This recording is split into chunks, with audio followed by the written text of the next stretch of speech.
un experto en estos dos temas. Entonces, sin más preámbulos, le vamos a dar la bienvenida al doctor Alfonso Vega. Esto se trata de un crossfire. Típicamente el crossfire es un enfrentamiento entre las posturas de dos cirujanos defendiendo una técnica versus la otra. Es decir, ¿cuál es la mejor técnica, la LIF o la prótesis de disco? En este caso, el contrapeso del crossfire la vamos a hacer todos los asistentes. Preguntas que se les vayan ocurriendo, vayan anotándolas en la zona de mensajes y al final se las haremos al doctor Vega para resolver y así muy enriquecedor este crossfire. Sin más preámbulos, Alfonso, te cedo la palabra y buenas noches y muchas gracias por aceptar la invitación. Hola, buenas noches. Gracias, Alberto. Nada más para checar si está mi audio, ¿verdad? Se Estamos escucha tu listos. audio y se ve tu presentación sin problema. Perfecto. Pues antes que nada, muchas gracias. Felicidades por la iniciativa de la Academia AMSICO. Eh, en este Crossfire, pues vamos a tratar de ver la contraposición, como dice Alberto, de una parte entre la LIF o la fusión lumbar anterior o la fusión lumbar y lo que es el reemplazo total de disco lumbar. Y bueno, como Crossfire, yo creo que aquí una de las partes importantes es iniciar con un caso clínico. Eh, Imagínense que llega con ustedes la hija de un colega suyo o de un buen amigo que les dice, ¿sabes qué? Mi hija tiene 20 años, tiene dolor lumbar, lleva 2 años con dolor lumbar, ya le dimos AINES, ya le dimos opioides, está en rehabilitación, va al psicólogo, está tomando ya problemas, tiene problemas psiquiátricos, tiene depresión, ya le hicieron una nucleoplastía en el 2019 y tiene un dolor incapacitante o discapacitante. Es un caso clínico que en lo personal a mí me abrió las puertas para pensar en qué hacer. Ya tenía yo varios pacientes así y bueno, en este escenario, viendo que la paciente era joven, que tenía adecuada, adecuada madurez esquelética, no había tantos datos de inestabilidad, principalmente en las radiografías dinámicas, un poco de escoliosis ahí, pero nada grave. Y con estas imágenes de resonancia magnética, donde veíamos la degeneración discal en dos niveles, L4, L5, L5, S1. Esos son los cortes a nivel de las facetas de esos segmentos, 4, 5, 5, 1. Y aquí viene uno de los grandes problemas. ¿Cuál es el tratamiento? El tratamiento aquí, ¿qué es lo que le vamos a ofrecer a una chica de 20 años con dolor principalmente lumbar, con fracaso al tratamiento de múltiples, ya ha tenido fracaso al tratamiento conservador, fracaso también al tratamiento con una anuloplastía, y aquí es donde nos empezamos a convertir en el Doctor Dead? O sea, ¿qué nos dice? ¿Qué vamos a hacer? ¿Cuáles son nuestras opciones? Hacerle un TLIF, hacerle una fusión, una LIF, una fusión lumbar anterior, hacerle un reemplazo total de disco lumbar, hacerle un reemplazo de disco lumbar y una fusión. Estas cuatro opciones son simplemente unas de las tantas que pudiesen aparecer como protagonistas en este escenario de tratamiento. Aquí podríamos incluir una LIF con un ex-LIF, una otra nucleoplastía, una endoscopía, no sé. En este escenario, una de las cosas importantes es el dolor lumbar que tiene la paciente. Entonces aquí son de los puntos a considerar sobre qué es lo que vamos a hacer, fusión o preservación del movimiento. Nosotros lo que hicimos en este caso en particular, le ofrecimos, fuera uno de nuestros primeros casos de reemplazo total de disco lumbar a sus 20 años con dos prótesis de disco L4, L5, L5S1, y a sus 4 años ella todavía le gusta montar y es una excelente jinete. El reemplazo o la cirugía de preservación de movimiento es algo que nuestros colegas ortopedistas lo tienen ya muy estudiado, ya lo tienen muy bien probado en el paso del tiempo. Hoy en día no nos imaginamos una cirugía de una articulación a menos de que sea estrictamente necesario, donde tengamos que hacer la fusión de cualquier articulación. Y eso en manos de, creo yo, cualquier ortopedista. Podría verse en una rodilla o en una cadera, a menos de que sea estrictamente necesario, se tiene que fusionar esa articulación. ¿Por qué? Porque las articulaciones están hechas para moverse. Y en ese punto, la función de las articulaciones requiere movimiento. Y es ahí donde tenemos que pensar, bueno, ¿y la columna realmente requiere movimiento, requiere estabilización o requiere de ambas, ¿no? Para funcionar.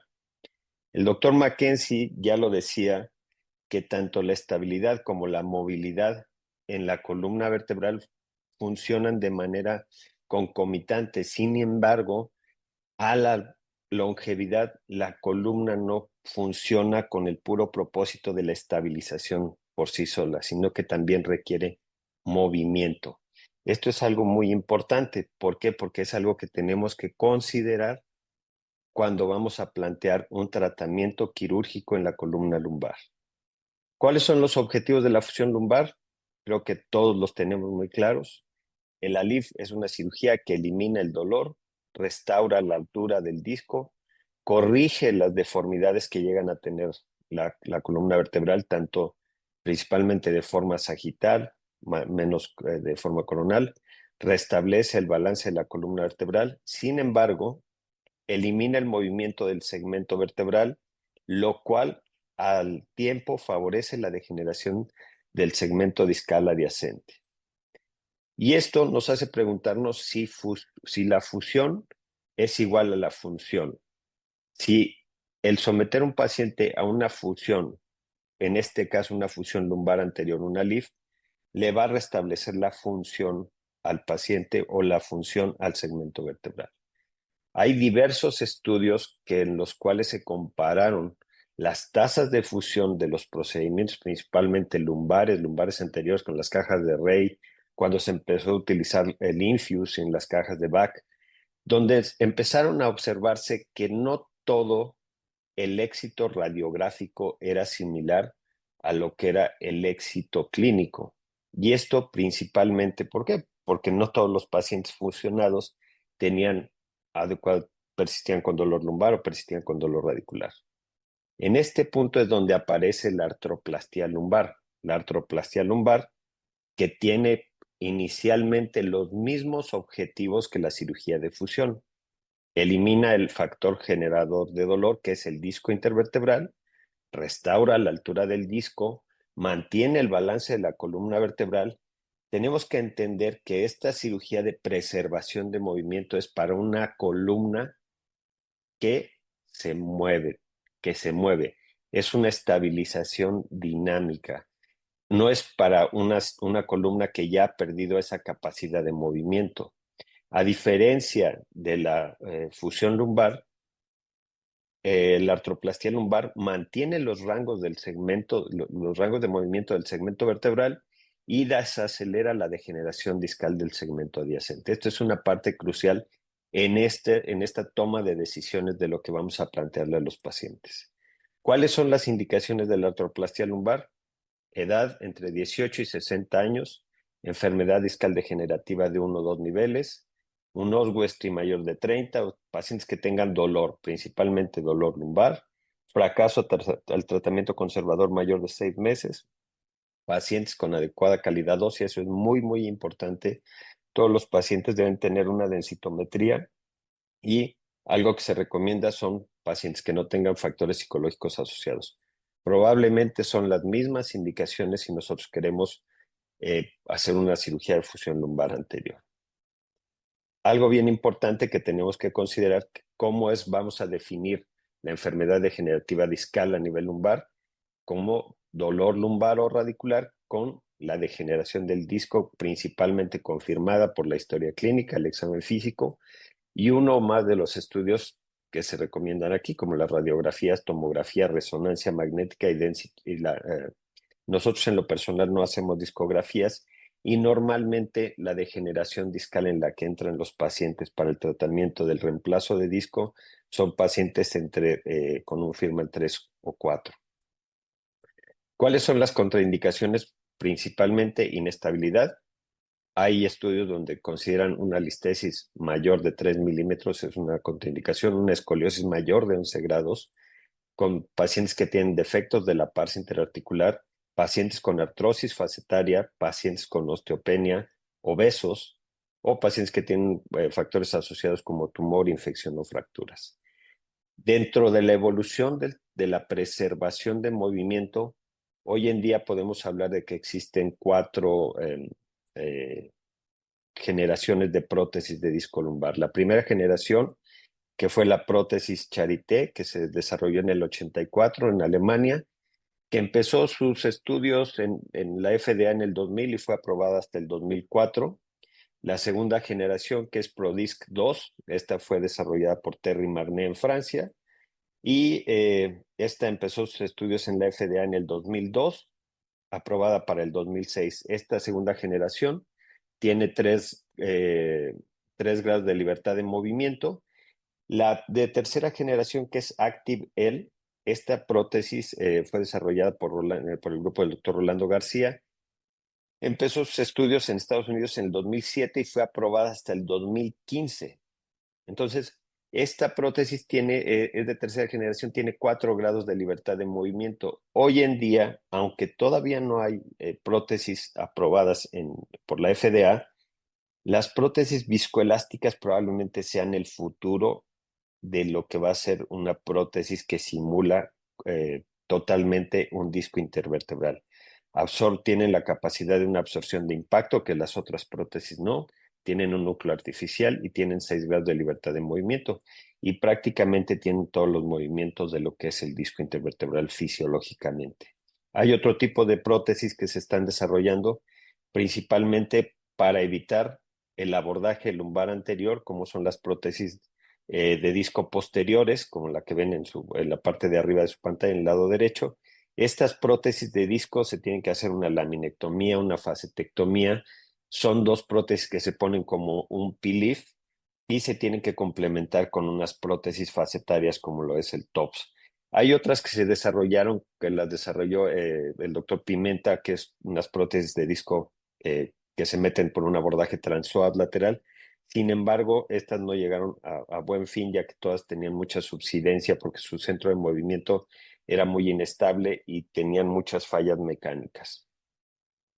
Existen a nivel global múltiples prótesis de disco lumbar, constreñidas, semiconstreñidas, cromo cobalto, titanio, múltiples. De todas estas, a nivel global, solamente estas 2 prótesis tienen FDA. La anterior, aquí, Charité, aunque empezó en 2004, esta se descontinuó en el 2011, principalmente por fallas mecánicas y subsidencia. Entonces, de todas estas 2, tanto Prodis como ActiveL, tienen FDA, un permiso de FDA. En México se venden estas 2, Mobi L y Prodisc L.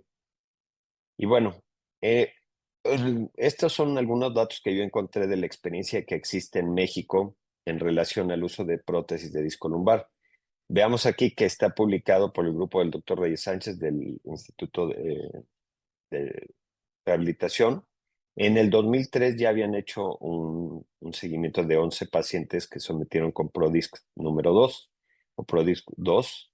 Y otro interesante es aquí 12 casos de pacientes que hicieron en el Mosel. No tengo el gusto de conocer a los doctores, pero ellos lo publicaron en el 2008. Tomando en cuenta esto, vean cómo estos casos en México se hicieron aún cuando ni siquiera en Estados Unidos estaba aprobada por la FDA. Aquí viene la parte interesante de este crossfire en cuanto a qué dice la evidencia científica, o sea, cuál de las 2 técnicas o cuál es la ventaja de una sobre otra. Tomemos en cuenta que a principios o en el año 2000, los discos artificiales lumbares eran dispositivos clase 3, es decir, dispositivos de nueva tecnología, dispositivos experimentales. ¿Esto qué quiere decir? Que estos dispositivos requerían estudios para evaluar eh, la efectividad clínica de los dispositivos, su seguridad y su eficacia. Estos estudios obviamente fueron requeridos por la FDA para decir, ¿sabes qué? Esto no es un experimento, o sea, esto tiene un fundamento científico. De aquí que estos estudios fueron hechos con un rigor científico importante, estudios aleatorios, prospectivos, multicéntricos, donde se llevaron a cabo teniendo unos criterios de inclusión y de exclusión bien específicos. Y principalmente estos criterios de incorporación son los que hoy en día rigen la adecuada selección del paciente para ser sometido a un reemplazo de disco lumbar. Principalmente, no más de un grado de espondilolistesis involucrado en el nivel, tratamiento conservador con un fallo de más de 6 meses, enfermedad discal degenerativa de 1 o 2 niveles. Al 2021 ya la FDA aprobó el uso de prótesis de disco en 2 niveles solamente con Prodisc L y que los segmentos involucrados sean desde L3 a S1. Y esto es algo bien, bien importante, que el esqueleto de los pacientes sea maduro, es decir, que no sea en crecimiento y que no tenga osteopenia. O sea, ni siquiera osteoporosis, osteopenia. ¿Cuáles fueron los resultados clínicos de estos estudios que se empezaron a llevar a cabo? Vemos aquí que Charité, el estudio de Charité, donde fue aprobada en el 2004, se publica en España del 2005 por el doctor Blumenthal y compararon prótesis lumbar Charité contra ALIF. Por otro lado, en el 2006 se dio la aprobación de Prodisc L y en el 2007 el doctor Ziegler del Texas Back hace su seguimiento a 2 años comparando prótesis con fusión 360. Fusión 360 que era ALIF más tornillos posteriores. Y a los 2 años ellos publicaron que tanto en estos estudios prótesis contra ALIF, la seguridad y la efectividad clínica era similar a la fusión lumbar. Es decir, si por lo menos no era mejor, a los 2 años de cirugía tenía la misma efectividad clínica un reemplazo de disco como una fusión lumbar anterior. Gornet en el 2011, en un grupo de muchos más pacientes, compara 400 pacientes con prótesis de disco Maverick contra 172 de ALIF más proteína morfogenética. O sea, estos pacientes ya tenían una tasa de fusión más garantizada. Sin embargo, a los 2 años, el grupo de investigación vieron que los resultados clínicos en estas evaluaciones a 2 años con la prótesis Maverick fue mucho mejor, es decir, menor dolor, un osguesto menor, satisfacción del paciente. En el 2015, cuando sale la prótesis de Activel, aquí ya por el trayecto que ya llevaban recorridos tanto Charité como Activel, lo que hace Rolando García es comparar la prótesis de disco Activel, esta prótesis de tercera generación, contra estas dos prótesis a 2 años. ¿Y qué es lo que ve? Que Activel, siendo una prótesis que tiene ciertas ventajas mecánicas, fue superior en mantener su rango de movimiento. Estos mismos estudios le dan seguimiento a 5 años. A 5 años, lo que ven que en el estudio de Charité persisten el Oswestry y el EVA sin cambios de 2 a 5 años. Mantienen el grupo de artroplastía sus rangos de movimiento, pero aquí algo bien importante que ya empezaron a notar, a 5 años la tasa de reoperación era mucho menor en los pacientes de artroplastía lumbar que en los pacientes de fusión. Tomando en cuenta que aquí se comparó una LIF contra la artroplastía. En el grupo de Prodisc L a 5 años, igualmente los cambios, la evaluación clínica permanecía constante, los pacientes no se movían tanto en un grupo como en el otro, se mantenían los rangos de movimiento de las prótesis en una media de 7.2 grados y nuevamente aquí vemos como la tasa de reintervención fue del 6.8% de los pacientes de artroplastía contra 12% de los pacientes para ALIF. El mismo estudio de Gornet a 5 años con la prótesis Maverick va sobre el mismo rumbo. Muestra la persistencia de la mejoría clínica de los rangos, principalmente en cuestión a dolor. Algo interesante a comentar aquí es que pese a que Maverick, siendo una prótesis que alcanzó la aprobación de la FDA, fue una prótesis que no salió al mercado, o sea, pese a que nunca se vendió. Se comenta que uno de sus limitantes fue el uso de esta reacción metal-metal, donde vieron en estudios retrospectivos que tenían mucha metalosis los pacientes. Y eso fue que a pesar de que los estudios del FDA salieron a favor, esta prótesis no llegó a un buen fin mercantil. Ahora, en el estudio de Rolando García, donde compararon las prótesis Activel y Prodisc L a 5 años, el grupo de Activel seguía con mejores rangos de movimiento que los de Prodisc L. Un dato interesante aquí es que la tasa de recuperación a 5 años con Active L fue el 0.9% contra Prodix del 4.7%.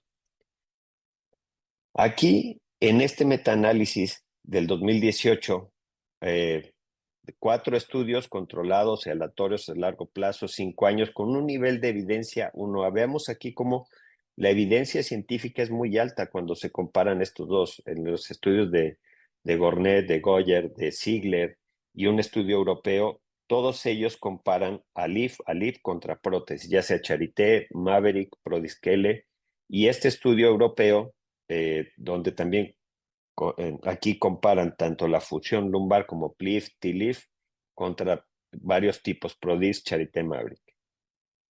¿Qué es lo que vemos aquí en este estudio? Que tanto la función clínica, el dolor principalmente y la discapacidad fueron mejores a favor de la prótesis de disco, del reemplazo total de disco. Y algo bien importante, a 5 años el índice de reoperación fue menor en las prótesis de disco que en el ALIF.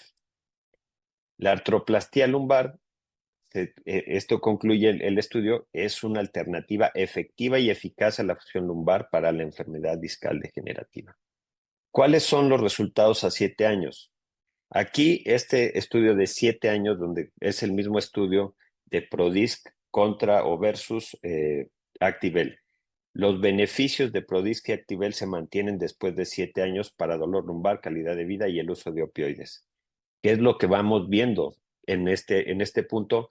Que la prótesis de tercera generación sigue teniendo ventajas sobre una prótesis de segunda generación. Es decir, mantiene mayores rangos de movimiento que Prodisc L. Aquí es bien importante, en AMSICO, en una reunión similar, uno de los de Poncho Núñez comentaba que todos sabíamos que no sabíamos qué iba a pasar con una prótesis a 20 años. Bueno, en este año, igual el grupo del doctor Goyer del Texas Back publicó en el 2024 este estudio de reoperación y revisión de pacientes con prótesis. Ellos operaron su primer paciente en el 2000, llevan 2.141 pacientes operados y llevan 27 casos revisados, es decir, la tasa de reoperación es del 1.26%. El seguimiento promedio de estos pacientes fue de 78 meses, estamos hablando de casi 6 años.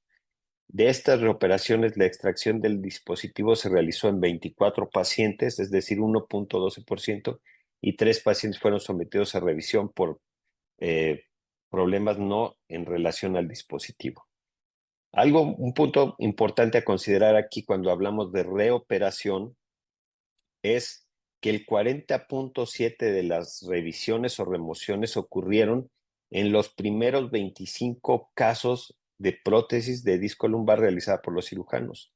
Probablemente esto esté en relación a técnica y curva de aprendizaje, porque ya una vez que se empieza a tener el conocimiento de cómo va, a dónde va, cuáles son el sitio de colocación, probablemente estos pacientes sean los que menos se reintervienen. Esta probablemente es la cereza del pastel, la degeneración del segmento adyacente. En el grupo de PRODISC, cuando se estudia a 5 años, el doctor Jack Ziegler hace esta revisión, le comparte los estudios de seguimiento a 2 radiólogos independientes para que evalúen por imágenes de resonancia magnética cuáles son los pacientes que desarrollaron un segmento adyacente, tanto los pacientes que fueron sometidos a una fusión 360, es decir, ALIF más tornillos pediculares, que fue el 28% de estos pacientes, contra el 9.2% de los pacientes que se sometieron a una prótesis de disco lumbar. Es decir, una proporción de 3-1. Y en este otro estudio vieron cómo el mantener el rango de movimiento con una artroplastía tiene un efecto protector a largo plazo. A 5 años, el que el disco de abajo se siga moviendo le da un efecto protector a la degeneración discal adyacente. Hoy en día podemos hacer y utilizar ambas herramientas, tanto la fusión lumbar anterior como las prótesis de disco. Esto antes del 2021 era algo que por lo menos en Estados Unidos se hacía con frecuencia, ya que no estaba aprobado por la FDA el uso de 2 prótesis de disco eh, en la columna lumbar. Hasta el 2021 que la FDA aprobó a ProDisc el uso en 2 niveles. Pero este tratamiento híbrido funciona muy bien cuando tenemos una adecuada selección de pacientes. Pueden coexistir ambas técnicas para mejorar o generarle mejores resultados al paciente. En conclusión, con base a la evidencia científica disponible de estos dispositivos, probablemente sean los más estudiados con un buen nivel de evidencia científica, un nivel 1A y 1B. La artroplastia lumbar es una alternativa de tratamiento y efectiva a la fusión en pacientes seleccionados apropiadamente. Creo que esto es el éxito en cuanto al resultado de la selección de los pacientes. Pacientes que, si tú seleccionas adecuadamente, pueden someterse a artroplastia sin duda. ¿Es igual de efectiva clínicamente que la fusión lumbar? Lo dice la literatura.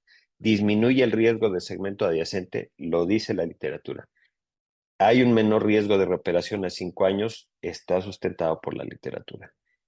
Hoy en día hay muchas organizaciones internacionales a nivel regional y lumbar, como es el ISAS, que con base a la evidencia científica disponible apoyan el reemplazo total de disco tanto cervical y lumbar como una alternativa de tratamiento segura y efectiva a la fusión.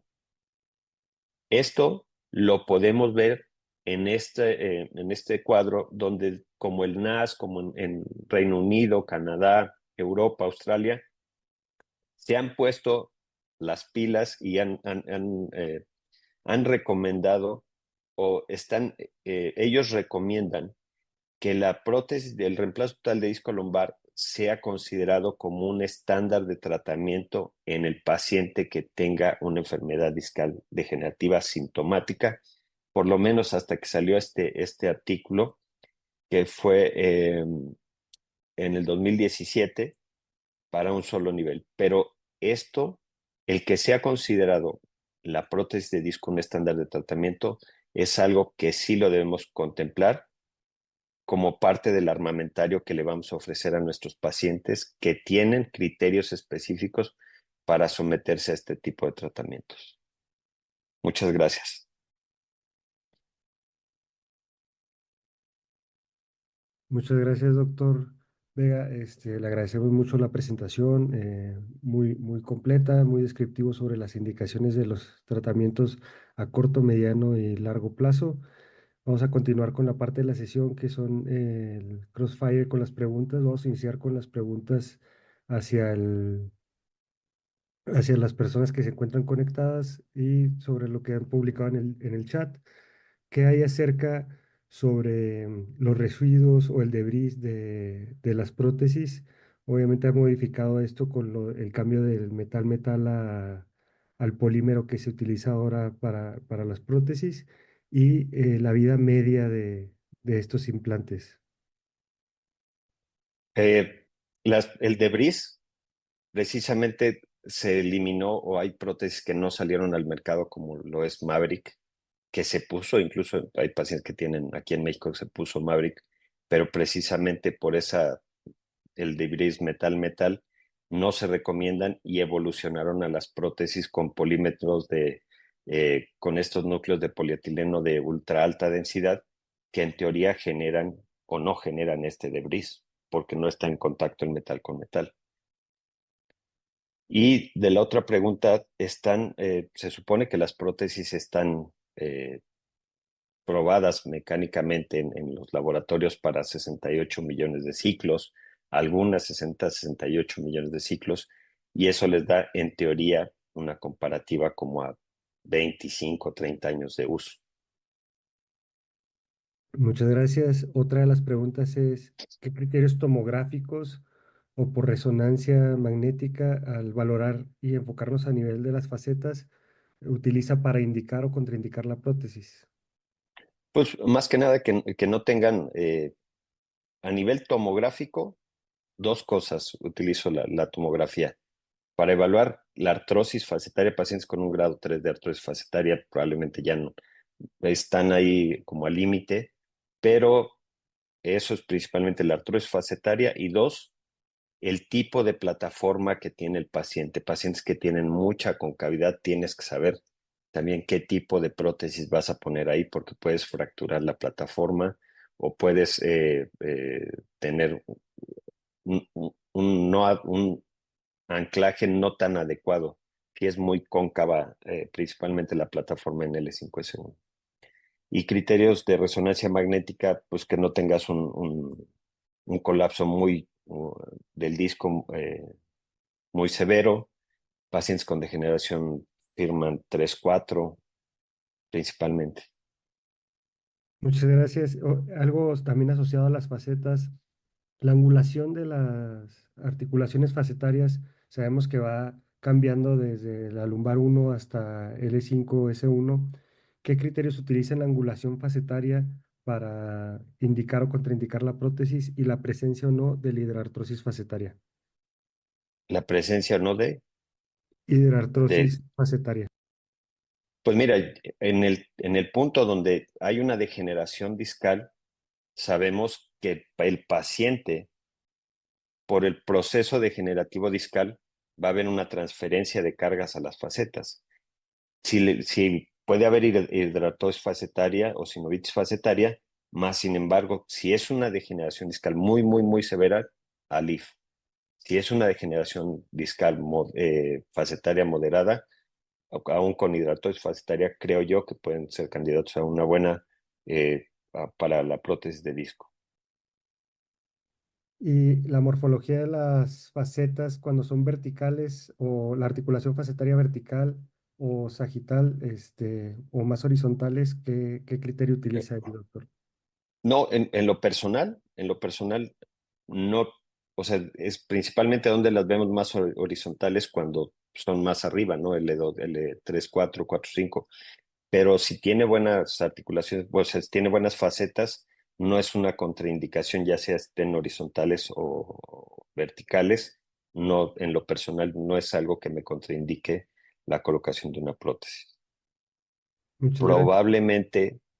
Probablemente, si fuera un L5S1 con una incidencia pélvica muy alta, con unas facetas verticales, lo pensaría. Muchas gracias, doctor. Otra pregunta también aquí en el chat es el rango de edad que de 18 a 60 años lo considera el adecuado para la colocación de prótesis o utiliza otro rango de edad para la colocación de las mismas. Más que nada 18 a 60, pero después de los 50, eh, el paciente más longevo que tengo es de 64 con buena calidad ósea. Yo creo que más allá de la edad, punto importante es la calidad de hueso, que no tenga osteopenia y que no tenga artrosis facetaria importante. Puede estar a lo mejor un poco más hacia los 60 y algo, pero si tiene buena calidad ósea y no tiene tanta degeneración facetaria, creo que son buenos candidatos. Y el más joven que ha colocado prótesis, ¿qué edad fue, doctor? 20. 20 O sea, años. fue esa paciente. Tengo dos pacientes de 20 años y al final era un reto para mí. Yo venía de poner Alif como parte de una estrategia de reoperar al paciente eh, con complicaciones lumbares. El Alif para mí fue el ver pacientes que estaban complicados, pacientes a lo mejor de otras personas que estaban complicados y que tenía que buscar una opción para reintervenir esos pacientes sin ocupar el corredor previo. Entonces empezamos a desarrollar el Alif.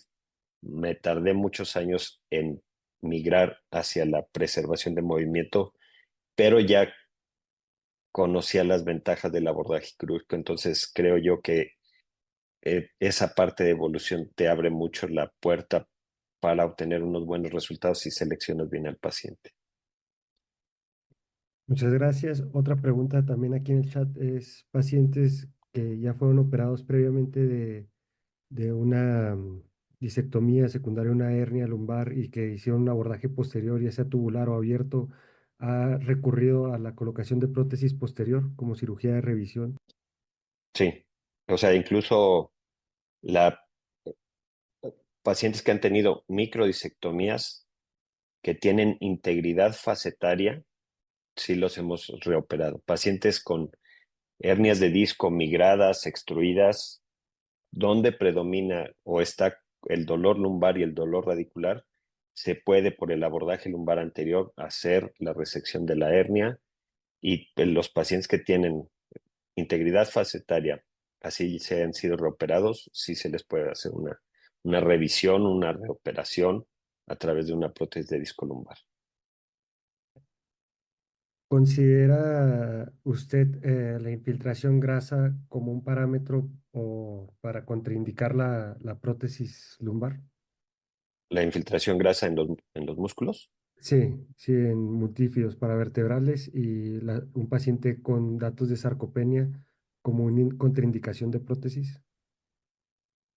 Ah, probablemente no, digo, en lo personal no lo tomaría así. La mayoría de estos pacientes, pues son pacientes jóvenes, esbeltos, eh, que en lo personal tienen, o sea, es un grupo selecto de pacientes, que en la mayoría probablemente sarcopenia sería un paciente muy obeso o que no haga nada de ejercicio, pero si te das cuenta, los criterios de inclusión de estos pacientes son eso, o sea, no son gordos, no tienen osteopenia, no tienen inestabilidad. O sea, es un grupo muy selecto de pacientes, pero no lo consideraría yo como un criterio de exclusión para este tipo de pacientes. Muchas gracias, doctor. Otra pregunta también es en relación a la degeneración discal y los cambios firman que pueden presentar los discos. ¿Cuándo considerar un disco negro como funcional o no funcional para utilizar un recambio de disco con una prótesis?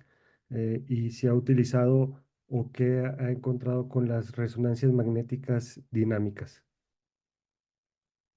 Casi en lo personal no tengo mucha experiencia con las prótesis dinámicas, no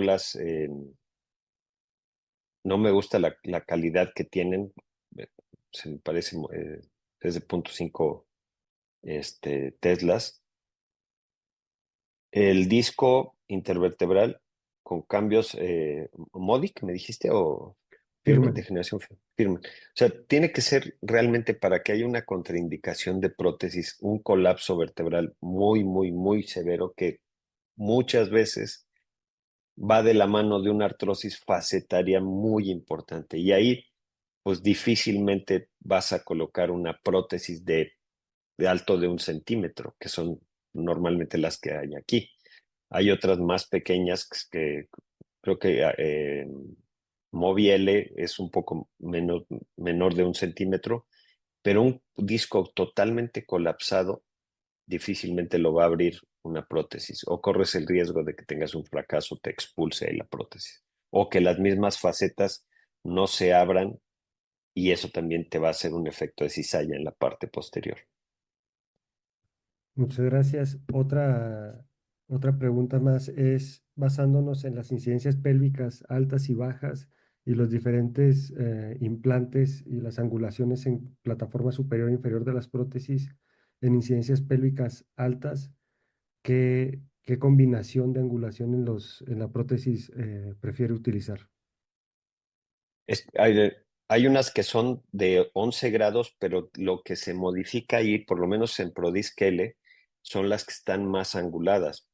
En lo personal, pues no tengo experiencia, o en todos los pacientes, unas pacientes con una incidencia pélvica muy, muy alta, no he tenido como la experiencia de ponerlas así, pero unas incidencias pélvicas moderadas, simplemente tienes que elegir tu dispositivo con mayor angulación. Tiene que ser de 11 grados, principalmente combinación de 8-3, que es como normalmente los ocupo. Muchas gracias, doctor. Otra pregunta aquí en el chat es, en relación al tiempo para el retorno a actividades físicas de la prótesis de disco versus el ALIF standalone, ¿cómo considera este retorno? ¿Cuál es más rápido y qué recomendaciones se le ofrece al paciente? Normalmente los 2 primeros meses en la prótesis de disco lumbar es una movilización pasiva. ¿Por qué? Porque estás buscando que se integre, por lo menos en ProDisc L, que es la que normalmente yo uso. Esta tiene un baño de titanio en las plataformas del cromo cobalto, y lo que buscas en esos 2 meses es que se integre la prótesis a la plataforma. La fijación mecánica que tú logras durante la cirugía, esa es una fijación temporal, y la permanente se va a lograr al paso de un par de meses, donde esos 2 primeros meses normalmente pues yo los pongo a caminar desde el siguiente día 20 minutos 3 veces al día, no más de 30 minutos sentados. Esa movilización pasiva es limitando principalmente la extensión del tronco. Técnicamente la prótesis tiene que ir lo más posterior posible para que no tenga una expulsión de la misma. Eh, los pacientes a los 10 días los pongo a caminar ya 1 hora todos los días en la mañana y 20-30 minutos en la tarde. Al mes, sí, a los 30 días ya los pongo en la caminadora, en una elíptica o en una bicicleta fija. eh, y normalmente una actividad de bajo impacto, principalmente, no sé, hay golfistas que a los 3 meses pues ya están haciendo, a los 2 meses están poteando, o a los 3 meses ya pueden dar un swing. Eh, Deportes de contacto con una prótesis, llámese pádel, bueno, sí, un pádel o esto, probablemente a los 6 meses. Y deportes de contacto como básquetbol, fútbol, pues a los 9 meses principalmente. Así es como yo voy llevando a los pacientes. Y el ALIF, pues creo yo que en el ALIF o en cualquier fusión, sí te tienes que ir guiando principalmente por en los primeros meses, pues lo que tiene que predominar es la inmovilización para que se haga la artrodesis. Una vez hecha la artrodesis, ya el paciente lo puedes empezar a movilizar. Ambos comparten esa movilización pasiva de forma muy similar los primeros meses. La reincorporación a las actividades físicas es más rápida en la prótesis, totalmente, totalmente. Muchas gracias, doctor. Ya como última pregunta, una pregunta aquí en el chat del doctor Raúl Rincón, es, ¿qué opina del pensamiento arraigado en la cultura del cirujano de columna del precepto, las prótesis de disco lumbar no funcionan? Yo creo que nos encontramos o fuimos víctimas del abuso en las indicaciones a nivel de los 2000. O sea, las publicaciones que vemos a nivel de los 2000 hablan de mucho fracaso, subsidencia, revisiones. ¿Por qué? Porque fueron pacientes con pocos criterios de selección, porque fueron prótesis que estaban en pleno desarrollo. Hoy en día creo que estos dispositivos han funcionado y la evidencia científica nos ha enseñado que estos dispositivos probablemente sean a nivel de la columna los que mayor evidencia científica tienen, con un buen nivel de evidencia científica. ¿Funcionan? Pues sí, no lo dice mi experiencia, lo dice la literatura, lo dice la evidencia científica. Es un pensamiento arraigado. Si tú escoges a 10 cirujanos de columna que te digan, de los 10 en un segmento L4, L5 con una degeneración discal, ¿cuántos le harían a LIF? Probablemente en L4, L5, 1 de 10. En L5S1 a lo mejor 3 de 10. Entonces, estos criterios probablemente empiezan por entender la técnica de un abordaje lumbar anterior para, una vez que ya dominaste eso, poder tú discernir en qué pacientes puedes fusionarlos o qué pacientes puedes ponerle prótesis. Una vez oí a un doctor que dijo que, bueno, ¿por qué ponían en riesgo la vida del paciente con un abordaje lumbar anterior? Y no es poner en riesgo la vida del paciente, o sea, depende quién haga eso, es el riesgo que va a tener el paciente de que tenga una cirugía adecuada, si tiene un diagnóstico adecuado y tiene el cirujano adecuado. O sea, sí hay mucha o poca credibilidad en estas técnicas o en esta técnica precisamente, pero es, creo yo, el desconocimiento de, de todo este marco teórico que hay atrás de las prótesis lumbares y su fracaso en los 2000. Muchas gracias, doctor. Nuevamente agradeciendo su charla, excelente plática, la verdad es de que muy enriquecedora. Ya para finalizar, me gustaría cederle la palabra al doctor Pérez Contreras para si nos puede acompañar con comentarios de cierre de la plática. Gracias. Muchas gracias, Pedro. Muchas gracias, Alfonso. Como siempre, has preparado una gran presentación que nos enriquece entre estas dos técnicas quirúrgicas y has dejado muy claro el mensaje. La prótesis de disco, como muchos dispositivos de alta tecnología, ha vencido la prueba del tiempo, estudios de 20, 25 años. Y también has dejado muy claro, como mensaje a llevar a casa, que hay indicaciones precisas que hay que respetar en la prótesis de disco para que el paciente le vaya bien y tenga éxito. Hay indicaciones que hay que respetar en el ALIF para que el paciente le vaya bien. Y lo más importante, que estas dos técnicas contribuyen a la preservación, al mantener la curva fraccional de la alineación sagital, y por eso son pacientes que tanto en ALIF como en prótesis de disco les va bien. Mencionabas un artículo muy interesante que en el ALIF se presentaba radiológicamente enfermedad segmento adyacente 3 veces más. Sin embargo, desde el punto de vista clínico, no hubo diferencia entre uno y otro. ¿Qué va a pasar con esos pacientes a largo tiempo? No lo sabemos todavía, pero me encanta la forma en la que lo abordaste y nos dejaste claro que hay que respetar las indicaciones en cada uno de estos procedimientos. Te lo agradezco mucho, Alfonso, y pues si tienen más preguntas, con todo gusto se las podemos hacer llegar al doctor Vega y vamos a subir la presentación completa al canal de YouTube para que la puedan ver y compartirnos sus comentarios. Muchas gracias a todos y buenas noches.